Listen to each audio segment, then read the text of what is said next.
I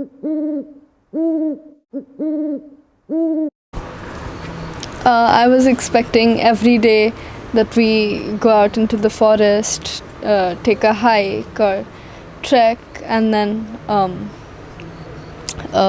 write, make notes in our notebooks, and then collect flowers or leaves and take pictures, and then come back and discuss what we saw and what we learned in the forest.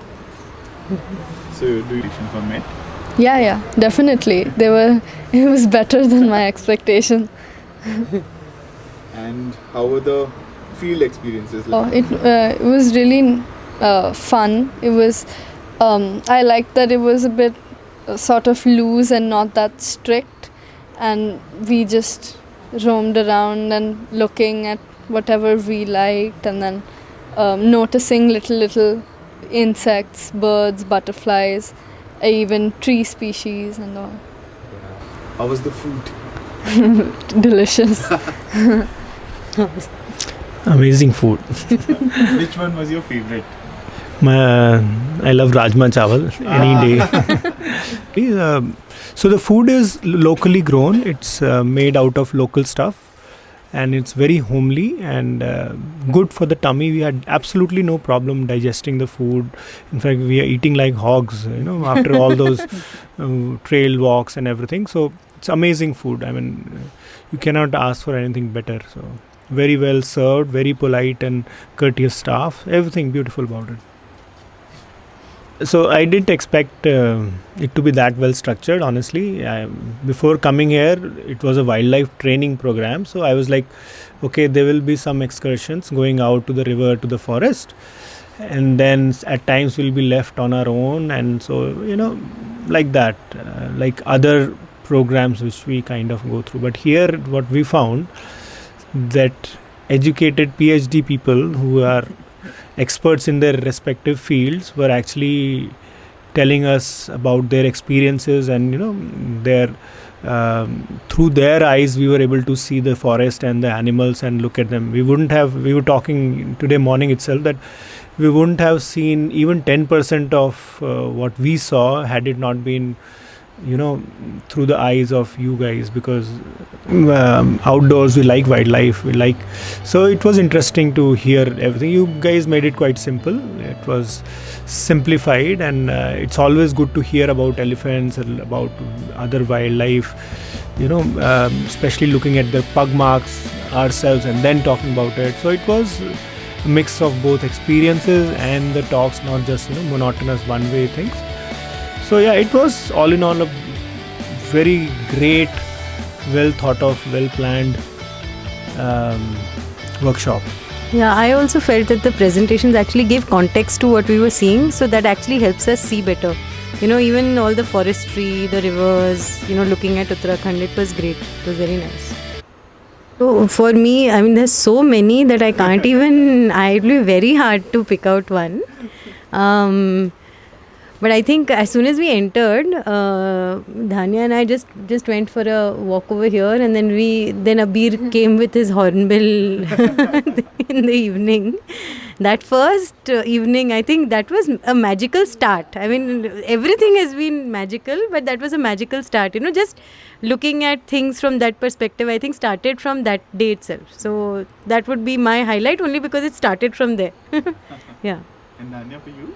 Yeah, even I have to say it was the hornbills. We saw 3 of them flying. They're so big. Yeah. And just a great way to begin the whole training. I missed it.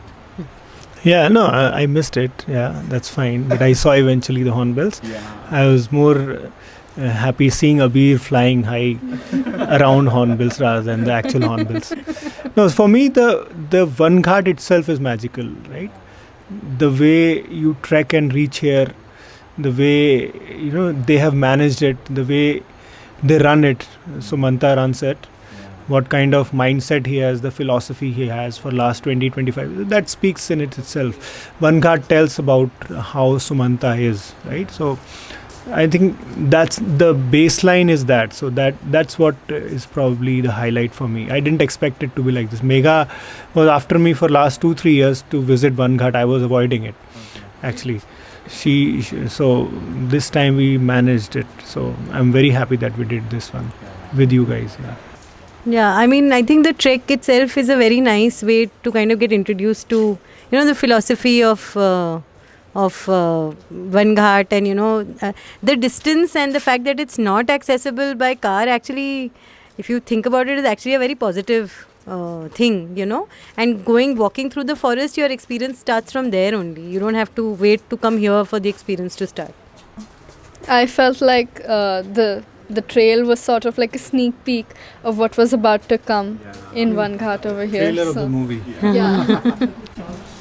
And how do you think this program is, or do you think if this program is going to help you in any way in the future? I think, doing something like this just changes the way you look at nature. So, I mean, I would, from childhood, I have been someone very interested in nature. And, I've done trails before and gone, I try and go to forests whenever it's possible. But doing a program with you guys who are actually, researching these things and looking at it from, from the perspective of forestry, wildlife, individual animals, it changes the way you look at, the individual things as well as the whole. It completely changes the way. I mean, even when I go back, I'm going to be looking at ecosystems. I'm going to be thinking about wildlife and human conflict. I'm going to be thinking about how animals think. And I don't think that I could have got from anywhere else, honestly. The first one, I found the balance between, field experiences, going out into nature and all the lectures and all the different elements that you put into it were really wonderful. I mean, it suited me beautifully. And I think anyone who is into nature, into birds, into animals, who is into conservation, into ecology, will really benefit from this course a lot. I mean, I can't recommend it highly enough. I think even One Ghat in of itself is so beautiful, but looking at it through these eyes, that is what makes all the difference. That's what we're going to carry home. We'll carry home One Ghat. We'll also carry home those eyes that you kind of have given to us. Yeah, no, I mean, it's lovely to see all you guys. It's a different world altogether which we saw. There's something like these kind of programs which are running. So probably wildlife is not doom and gloom story in future, right? You guys are there. So yeah, as much support is required, I guess we'll try and do our bit for it. Do you like to just share your experiences about the camera trapping exercise and So that was definitely the highlight. I was really looking forward to seeing what because you can't always see, because animals are aware that you are around, so they are shy always, so you can't sight them, but cameras will probably pick those animals, and eventually we saw those kind of animals as well. So yeah, I mean, that exercise per se, doing those exercises, you actually might not need such fancy cameras always. I mean, you guys are professional, but even for us, we got some tricks of the trade as to how to do it. Close by also, even my locality, I can put a camera and, do it, what happens in the middle of night. So yeah, that was a good experience, good learning experience. Yeah. How many animals did you see in the traps? Oh, we saw many. So there was sambar, barking deer, the porcupine, tree pie, wild boar. What else? Hippopotamus? Bamblers? Yeah, langur. Yeah, discuss the food part?